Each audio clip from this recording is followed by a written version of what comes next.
¿Qué tal? Estamos en una entrega más de La Voz de los Vecinos. Y hoy un vecino muy especial, de Acasuso, ¿correcto? Exacto. Daniel Di Giacinti. Daniel, nos hemos sorprendido porque nos hemos encontrado de estas cosas que estamos tan cerca que no nos habíamos visto. Realmente él forma parte de la Fundación Villa Manuelita. Exacto. Yo viendo esto, cuando digo Villa Manuelita, creo que lo primero que se impone para nuestros vecinos es la historia de este nombre, ¿no? ¿Por qué le ponen Villa Manuelita a la fundación? Claro. Bueno, es una forma de honrar, digamos, la memoria de la resistencia del peronismo, porque en el año 55, cuando cae Perón, se vive en uno de los momentos más angustiosos de la historia del peronismo. Eran momentos donde se generan, digamos, actitudes bastante penosas de algunos dirigentes. Perón prácticamente se sube solo a la cañonera y se va, en un estado de soledad extremo, y el peronismo queda realmente a la deriva, gente perseguida. En ese momento empieza la dictadura leonardista a buscar apoyo internacional. Entonces está buscando ser reconocido internacionalmente, y se hablaba de que, bueno, primero va a ser Estados Unidos, después Rusia, y en eso estaba. En ese momento, en un barrio obrero de Rosario, de la industria de la carne, que se llama Villa Manuelita, cuelgan un cartel en su plaza de barrio, muy chiquita, un cartel en trapo que decía, más o menos decía, Estados Unidos y Rusia reconocen a la Libertadora. Villa Manuelita reconoce a Perón. Claro, cuando el ejército se entera, dice, bueno, hay que sacar ese cartel. Para sacar el cartel hay que meterse al barrio. Entonces, bueno, mandan no es el ejército que conocemos ahora, era un ejército distinto. Mandan un camión, entonces están ahí los conscriptos con su sargento, bajan. Y en el barrio lo primero que hacen, bueno, los hombres a la casa. Entonces se quedan las mujeres y los chicos. A medida que entra el contingente a buscar el cartel para sacarlo, las mujeres empiezan a acompañar cada vez más cerca, más cerca, más cerca, hasta que los paran. Le dicen, muchachos, vuélvanse, este es un barrio. Y los pibes, que eran conscriptos, empiezan a retroceder, le sacan los fusiles las mujeres. Los Mauser se acercan tanto que se los sacan y se lo dan en la puerta y el ejército se tiene que ir. Lo hicieron 2 veces. Volvieron al otro día, pasó exactamente lo mismo, tuvieron que dejar el cartel. El cartel dicen que se deshilachó y se cayó de viejo. Vos fíjate qué extraordinario, ¿no? Si vos estás nombrando a estas mujeres, cómo ha asignado nuestra historia el rol de nuestras mujeres. Yo a veces me divierto cuando se habla de las ONG, ¿no? Es decir, y en realidad, si lo queremos poner en esos términos, una organización libre del pueblo, no una ONG, que es una deformación de esto, ya desde San Martín, con las damas mendocinas, colaborando cuando Rivadavia se negaba a financiar la Guerra de la Liberación, eran nuestras mujeres las que estaban ahí, ¿no? Sí. Y en esta historia que estás contando, estas mujeres de Villa Manuelita, las madres de Plaza de Mayo, Las abuelas, claro. ¿Qué rol el de las mujeres en esta Argentina, ¿no? Es decir, estas mujeres heroicas, muchas veces silenciosas, acompañando, apoyando, peleando, ¿no? Es decir, Especialmente en la historia del peronismo, la mujer, por la presencia de Evita, obviamente, tiene una importancia fundamental. Especialmente detrás de Evita, cuando funda el Partido Peronista Femenino. El Partido Peronista Femenino fue una institución política que, bueno, desaparece cuando Evita fallece prácticamente, pero mientras tuvo existencia, tuvo roles militantes muy interesantes. Uno de ellos es el apoyo al plan gubernamental contra el agio y la especulación, que se hizo en el año 52, donde el Partido Peronista Femenino tuvo una actuación impresionante. Es más, la impronta del Partido Peronista Femenino no lo tuvo el masculino. O sea, para mí eran más revolucionarias las mujeres. Hay anécdotas donde las compañeras, por ejemplo, Evita les decía que tenían que empezar a participar de la política, porque está bien que en el primer gobierno peronista se le da el voto a la mujer, Y eso parece, obviamente fue un hecho revolucionario, pero en realidad mucho más revolucionario fue hacer participar a la mujer de la acción política, o sea, que fueran al Congreso. Eso sí fue realmente a nivel mundial algo revolucionario, o sea, la mujer en el Congreso, ¿no?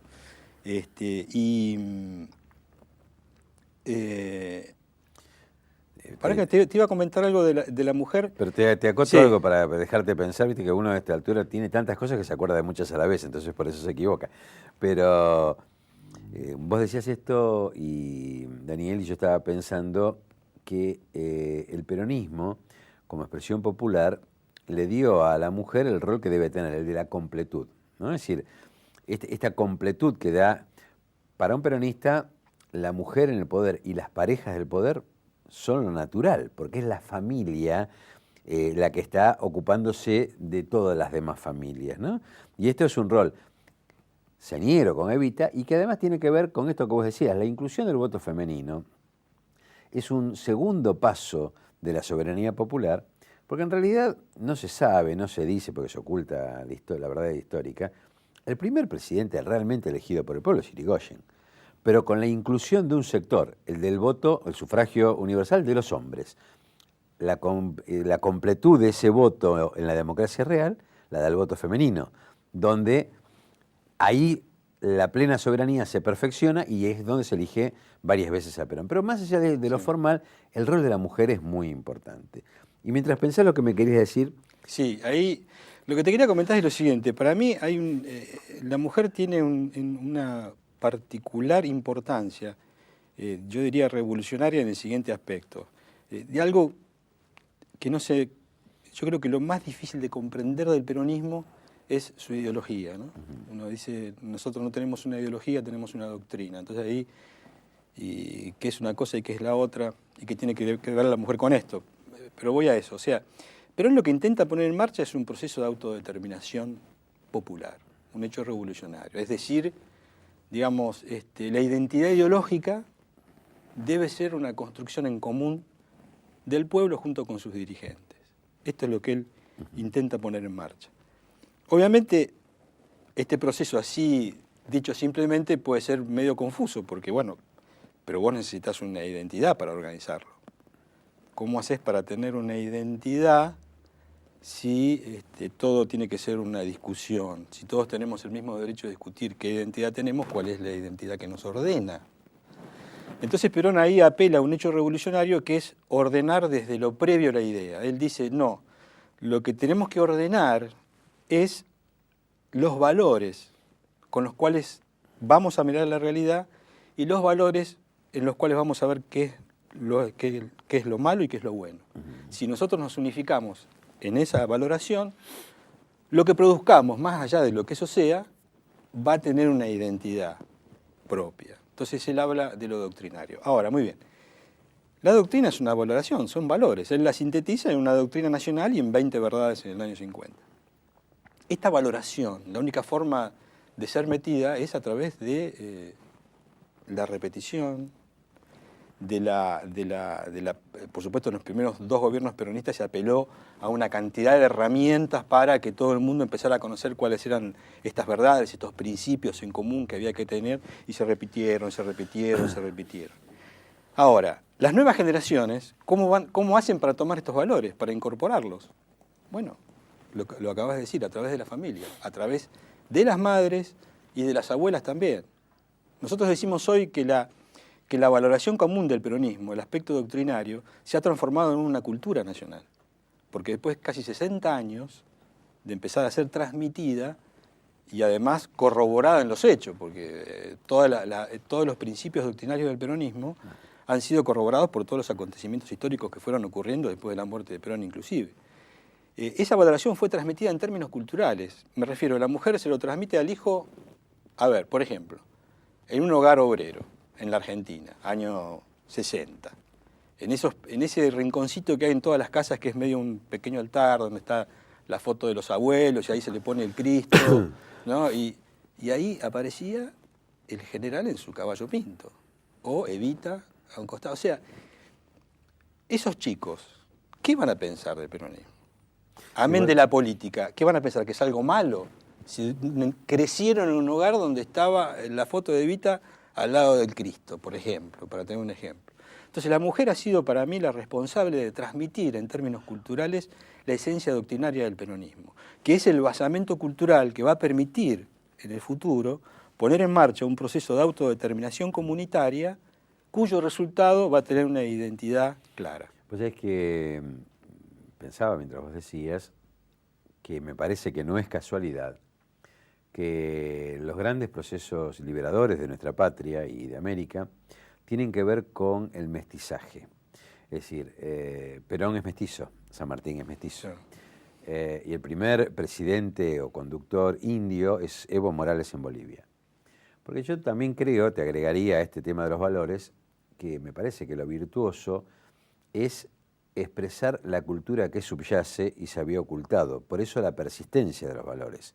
Porque en realidad no es una creación intelectual, sino que es un rescate ético de la vivencia popular.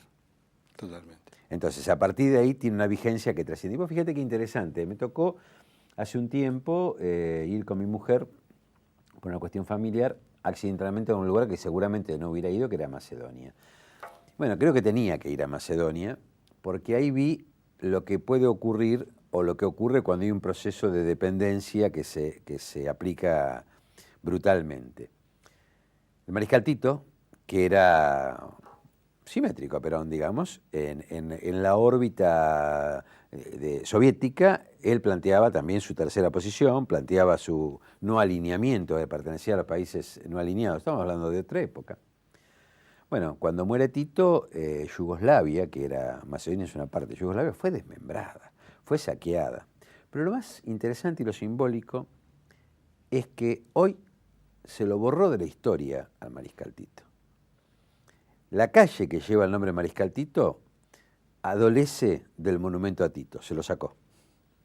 Está el monumento a los luchadores por la resistencia sin el Mariscal Tito. Digo, y a veces estas simbologías tienen que ver, no es casualidad que tanto Winston Churchill como Margaret Thatcher se regodearan cuando Perón cayó en su momento y Margaret Thatcher en Malvinas le echaba la culpa al peronismo por la defensa de la soberanía. Digo que prestar atención a estas cosas. Pero te cambio de tema. Más porque no estoy acá para hablar yo, que me cuesta entrevistar sin opinar, sobre todo en estos temas. A mí veía lo que ustedes están haciendo y pasan desde la ley de preservación del espacio histórico en función social a los valores cristianos del peronismo. Arranquemos primero por la preservación de los clubes, del espacio histórico. Contanos de un poco cómo es esto. Bueno, eso surge en realidad porque en nuestro barrio está el Club de Pescadores, ¿no? de Olivos, que tiene como 70 años, y había aparecido la posibilidad, la sospecha de que iba a ser sacado. Por, un problema que no conozco bien, tendría que estar acá Zavalla, que lo conoce a la perfección, por supuesto. Pero en síntesis, estaba la sospecha de que podía ser retirado del lugar, porque es un pequeño sector popular que sobrevive en un ámbito, digamos, portuario que está quedando de altísimo, porque están construyendo cantidad de edificios nuevos, todo muy paquete, con amarras, y el Club de Pescadores es medio como que... No es el boating de San Isidro. Exactamente. El emprendimiento. Entonces no sería, a nosotros no nos pareció nada extraño de que existiera la posibilidad de que lo saquen. Entonces, simplemente empezamos a buscar a ver qué herramienta podíamos encontrar para evitarlo. Y investigando un poco, a Carlos Zavalla se le ocurre la posibilidad de hacer como una especie de... ¿Viste lo que pasa con los teatros? Cuando se cierra un teatro, solamente puede construirse un teatro o un cine, ¿no? Sí. Más o menos esa es la ley. Aplicar el mismo sentido a los clubes. ¿Por qué? Porque los clubes, claro, después de 70 años, las zonas donde están, tienen un valor de metro cuadrado altísimo, y eso genera, vos sabés que cuando hay mucho dinero en juego... La tentación es grande. Sí. Entonces la ley tiene que ver con eso. Daniel, vamos al próximo bloque, un pequeño corte, y ahora sigamos hablando de los clubes y sigamos hablando de la importancia que tienen socialmente, en esta zona norte de la que somos parte, de que Comarca sí es parte. Vamos a un bloque. ¿Cómo no? Al bloque siguiente enseguida volvemos.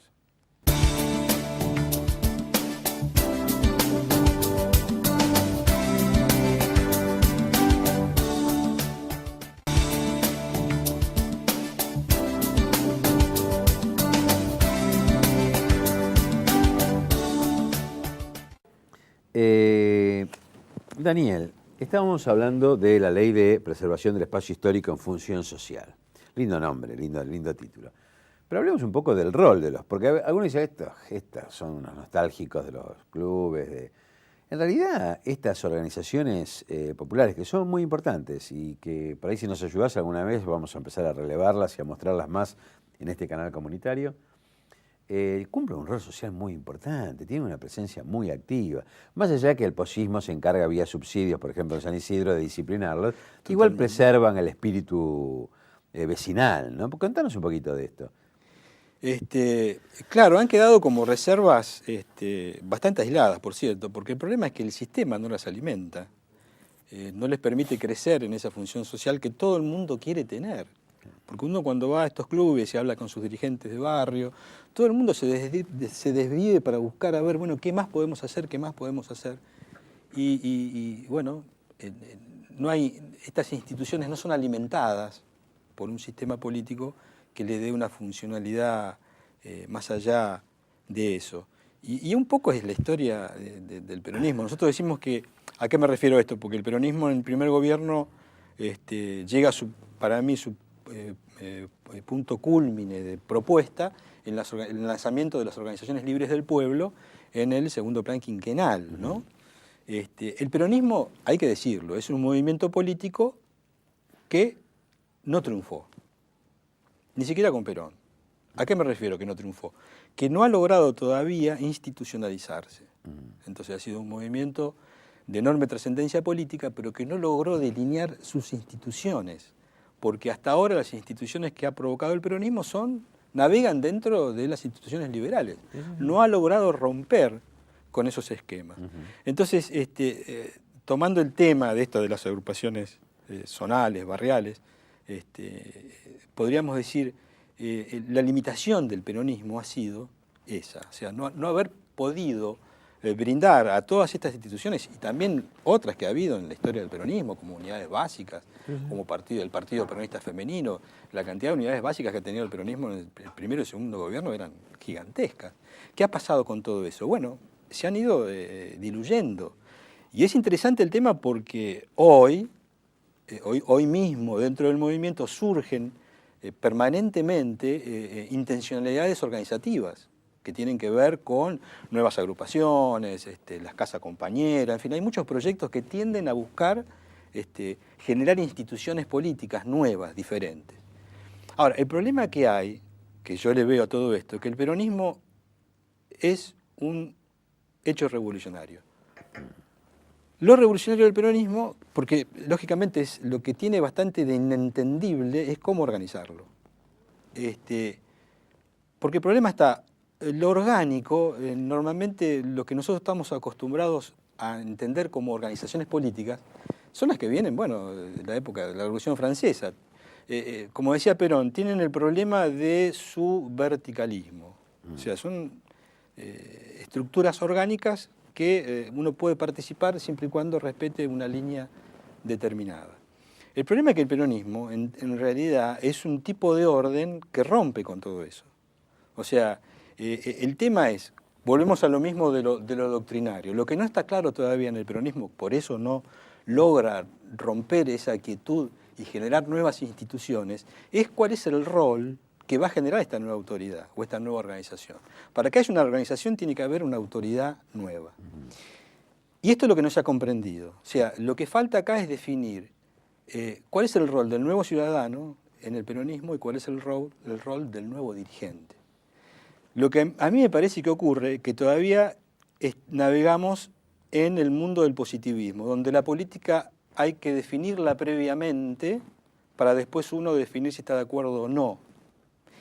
En realidad el peronismo lo que está proponiendo, lo que siempre propuso, es que las verdades políticas son una construcción en común entre dirigentes y pueblo. Entonces, si nosotros pasamos esa primera etapa de la valoración común, estamos todos de acuerdo en que, suponete que estamos todos adoctrinados. Entonces, bueno, el dirigente y el pueblo tienen la misma forma de ver la realidad. Y también está de acuerdo en qué es lo que es malo y qué es lo que es bueno. Por lo tanto, hay una unidad entre el dirigente y el pueblo que ya es distinta. O sea, es lo que Perón hablaba de la conducción política. Tanto el pueblo como el dirigente juntos van buscando la verdad y juntos van transformando el país. Es una acción en común. Pero para hacerlo más explícito, a mí siempre me dicen, bueno, pero el peronismo, digamos, ¿qué es lo que quiere? A nivel económico, ¿qué es? La patria cooperativa, o sea, o van hacia la socialización de los medios de producción y te guiñan el ojo, ¿no? Van hacia eso, ¿no? Por ahí va. Y a uno le cuesta explicar, no, el peronismo no sé a dónde va, ni lo quiero saber, ni debo saberlo, porque eso sería una actitud antiperonista. Es una exageración, obviamente, ¿no? Pero tiende a eso, a explicar que el peronismo rompe con la ideología preelaborada, rompe con los objetivos prefijados. Esto que es difícil de entender en lo político, ¿no? Entonces, las nuevas organizaciones se pondrán en marcha cuando surjan los dirigentes que comprendan esto y el pueblo y el nuevo ciudadano que entienda su nuevo rol. Porque también el ciudadano hoy tiene ese rol de participar de la política a través de un representante, que es lo que ha impuesto el liberalismo como participación ciudadana. Digamos, esta ilusión de que uno es libre. De la delegación, ¿no? Exacto, ¿no? Y además esto es importante, o sea, la base de la situación colonial de cualquier país en este momento se sostiene con este tipo de participación. O sea, porque impide la maduración cultural. Entonces, el peronismo lo que dice, no, hay que romper con esta participación. Entonces el pueblo tiene que participar de la elección de las políticas nacionales, el modelo argentino. La organización, la comunidad organizada. ¿Organizarnos para qué? Organizarnos para ser ordenados. La ley de medios audiovisuales. Por ejemplo. O sea, ¿nos gusta el orden? Porque Perón es militar, por eso hay que organizarse. No, hay que organizarse para poder definir el futuro. Para eso es la organización. Te corto un segundo, Daniel. Veo que tenemos para charlar muchas cosas y espero que durante muchos programas. Pero te escuchaba y digo, bueno, recordaba algo cuando Perón decía que una nación sin doctrina es como un cuerpo sin alma, ¿no? Y vos hablabas de los valores. En realidad se denota esto, porque son fascistas, bueno, no importa. Es decir, digo, a la ignorancia no se le contesta, se le muestra la erudición y listo. Pero justamente la Fundación Manuelita también los veo trabajando en los valores cristianos del peronismo, ¿no? Es decir, que también tiene que ver con lo valorativo, con los valores, en este caso desde lo que es la religiosidad, y vamos a dejar para el final el tema de la religiosidad popular, que también creo que lo comentes. Pero contame qué hacen, cómo ven esta vinculación de lo cristiano, del peronismo, de una zona tan difícil como es nuestra zona, digamos, porque hay mucho prejuicio y mucho miedo a ser bárbaro o salvaje, ¿no? Todo el mundo quiere pertenecer a un mundo irreal, pero se siente, es como yo digo, yo fui bancario, y mis compañeros eran terribles, eran buena gente, pero todos se creían banqueros. Entonces, banqueros a sueldo no hay. Entonces, bueno, esta contradicción en la sociedad existe. Pero contanos lo de la vinculación entre los valores cristianos. Bueno, en realidad, Perón siempre decía que el justicialismo, la base, no es ninguna novedad. Es simplemente llevar la valoración cristiana a un punto un poco más elevado y más terrenal, que es tratar de resolver un problema político. O sea, la valoración cristiana nos puede llevar a entender, por su similitud con lo doctrinario, cómo funciona. O sea, los valores en común son algo trascendentales y que definen, de hecho, Oriente y Occidente. Un cristiano, digamos, está unido por su valoración en común con otro cristiano. Un cristiano de acá piensa como un cristiano en Asia. ¿Qué es lo que los une culturalmente? Su valoración en común. Por eso el tema de la valoración y lo doctrinario es muy importante y muy fuerte, porque es tratar de llevar a un estamento distinto esa herramienta de unidad, y Perón lo trata de llevar a lo organizativo políticamente. Ahora, eso desde el punto de vista de la valoración. Desde el punto de vista de los valores en sí mismos, los valores cristianos, digamos, para el peronismo, han quedado subyacentes desde la caída del Imperio Romano, esto lo dice Perón, no lo digo yo, lo dice en filosofía peronista, en los humildes. O sea, dice Perón, Cristo dejó las grandes verdades y a la caída del Imperio Romano, en los sectores humildes quedaron esos valores en términos puros. Y de ahí en más, los caminos fueron distintos, dice Perón. Por eso en la Edad Media o después, uno podía encontrar los verdaderos valores cristianos en la inocencia de los humildes y no en las estructuras, ya sea ideológicas, religiosas, que La andaban por jerarquía otro de lado. poder, Exacto. sin duda. Entonces, la unidad que hay entre el peronismo y el cristianismo tiene que ver con una actitud fundamental, que es la solidaridad. Acá viene, digamos, lo que tiene que ver con nosotros. Hay una mística, digamos, en el peronismo, que es lo solidario, que se enfrenta con la mística de nuestros enemigos, por así decirlo, que es el espíritu que subyace en lo que nosotros queremos finalmente derrotar, que es el liberalismo, este capitalismo salvaje que está destruyendo prácticamente todo el mundo. El motor de ese enemigo que nosotros queremos derrotar es un antivalor, podríamos decir que es el egoísmo, ¿no? Su motor es el egoísmo. El nuestro es la solidaridad. Y la solidaridad entendida como valor, digamos, tiene que ver con la bondad cristiana. Hay muchas formas digamos, de ser bondadosos. Hay como podríamos decir, escalones para ser bondadosos. Está la caridad, a uno le puede dar a otro lo que le sobra. Bueno, es un acto caritativo y está muy bien. Es un primer escalón. Un segundo escalón podría ser una acción, digamos, como los médicos, como los enfermeros, como una actitud de servicio hacia otro, podría ser un segundo escalón. Pero en realidad hay un escalón superior a todo eso, que es ser solidario. La solidaridad es, digamos, ponerse al mismo nivel del que sufre. Primero, entenderlo como un hermano. O sea, no yo te voy a salvar, no, nos vamos a salvar juntos o no nos salvamos. Ese nivel de solidaridad es el que el peronismo expresó siempre desde su nacimiento. O sea, cuando el peronismo se pone en marcha con esta idea de forzar o forjar una autodeterminación popular, lo primero que se encuentra es que el hombre había sido cosificado por la explotación.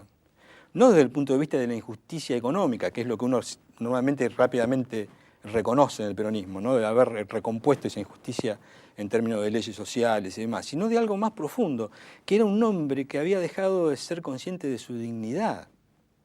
Entonces Perón se da cuenta de que si él quiere poner en marcha un proceso popular, participativo, lo primero que tiene que romper es con eso, porque solamente una persona digna es capaz de tenderse hacia una acción política solidaria con el resto de su comunidad. Entonces, lo que no es muy conocido y que es importante es que en la Secretaría de Previsión, en los comienzos, Perón una vez se reúne con los porteros de la Secretaría de Previsión y les dice: muchachos, yo necesito que la Secretaría se transforme en un lugar donde la persona más necesitada de todas pueda venir acá y mandar, dice Perón. O sea, está hablando claramente, no habla ni de derechos, no, está hablando de un proceso de dignificación humana, sí, que es el acto cristiano, creo, más importante que el peronismo ha generado. Daniel, te interrumpo porque nos quedan 2 minutos. Te pido en 2 minutos, nos queda para hablar de las charlas militantes, que acá tenemos la edición. No vamos a hablar de esto ahora, lo dejamos planteado y lo vamos a hablar en otro programa. Sí me interesa, estamos a 60 años de la desaparición física de Eva Perón. Y bueno, vos nos trajiste esta estampita de Santa Evita. Tratá en 2 minutos, que a vos te cuesta como a mí, de explicar qué es esto de Santa Evita. Bueno, luego de la muerte de Eva Perón, que fue un episodio de carácter extraordinario y poco conocido, el dolor popular fue de una dimensión... Desgarro del alma. Pues, difícil de mensurar. Fueron 13 días, por ejemplo, de desfiles, mañana, tarde y noche, viendo la Evita, y Perón no tuvo que parar porque el país había dejado de producir, se fundía el país. Automáticamente, después de la muerte de Eva, aparece el proceso de santificación de Eva, popularmente, amén de lo que diga el Vaticano, no, porque hubo compañeros que pusieron en marcha un proceso de beatificación en el Vaticano que todavía está ahí dando vueltas. Pero el pueblo inmediatamente la se equivocaron de puerta, entraron por una puerta equivocada, sí. Y bueno, muchos compañeros creen, por cosas que nos han ocurrido, que a lo mejor está mal pedirle Evita. Porque está esa creencia, como el Vaticano todavía no la beatificó, una idea de que por ahí hay algo incorrecto. Y entonces averiguamos a ver cómo era esta historia. Y según los que nos comentaban los expertos, en realidad está la oración de intercesión, que es cuando uno está convencido que alguien está en el cielo, le puede pedir a esa persona que le transmita a Dios un pedido. O sea que está perfectamente correcto pedirle a Evita si uno cree que ella está en el cielo. Por lo tanto, nosotros, para acompañar a miles y miles y miles de personas que sabemos que le piden a Evita, decidimos editar una estampita de Santa Evita, la patrona del oprimido, esa sí es nuestra, digamos, con una oración que un compañero se inspiró y lo hizo, como para acompañar a todas estas personas que piden por Eva. Bueno, como un aporte de un vecino de nuestra comarca de San Isidro, a todos los vecinos, a todo lo que les interese, a 60 años de la muerte, asumir la religiosidad popular de Evita, es un dato realmente muy interesante y que, es un aporte a la comunidad. Daniel, muchas gracias, seguiremos vinculados y tenemos muchos otros temas para hablar. Me gustó lo que ustedes abordaron de la teología de la liberación, un tema olvidado. Bueno, ya iremos articulando sucesivos encuentros como para aportar, abrir los corazones y las cabezas. Y que los dogmatismos no nos sometan a un modelo dependiente, que podamos discrepar, acordar, pero este es el aporte de ustedes que les agradezco y las puertas de Comarca sí están abiertas. Gracias a ustedes por todo y a tu disposición para lo que quieras. Hasta la próxima entrega de La Voz de los Vecinos.